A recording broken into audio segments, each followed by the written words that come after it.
அனுமதியற்ற மனைப்பிரிவு unauthorised layout. இப்போ உங்களோட அனுமதியற்ற மனைப்பிரிவு வந்து உரிய விண்ணப்பம் வந்து மாவட்ட நகர் ஊரமைப்பு இயக்கத்தில் விண்ணப்பிக்கப்பட்டு அவங்க வந்து உங்களுக்கு ஒப்புதல் வழங்கிட்டாங்க. நீங்கள் சம்மந்தப்பட்ட உள்ளாட்சியிட இறுதி ஒப்புதல் அந்த கட்டணத்தை செலுத்தி நீங்கள் வாங்கிடுறீங்க.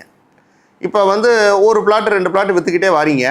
திடீர்னு உங்களுக்கு வந்து அந்த அனுமதியற்ற மனைப்பிரிவில் வந்து சில பிழைகள் இருக்குது, இல்லை வந்து வேறுபாடாக நம்ம வந்து அனுமதி வாங்கிட்டோம், ஆனால் வந்து பூமியில் இப்படி இல்லை, எஃப்என்பியில் இப்படி இருக்குது, தவறுதலாக நம்ம வாங்கிட்டோம்னா நீங்கள் சம்மந்தப்பட்ட மாவட்ட நகர் ஊரமைப்பு இயக்கத்தில் உரிய விளக்கத்தை கடிதம் மூலியமாக கொடுத்து திருப்பி ஒரு விண்ணப்பம் திருத்திய வரைபடம், உங்களுடைய வரைபடம் அனுமதி பெற்ற வரைபடத்தில் திருத்திய வரைபடத்தை சமர்ப்பிக்கப்பட்டு நீங்கள் தாராளமாக உரிய விளக்கத்தை கொடுத்து சம்மந்தப்பட்ட மாவட்ட நகர் ஊரமைப்பத்தில் ஒப்புதல் வாங்கிக்கலாம்.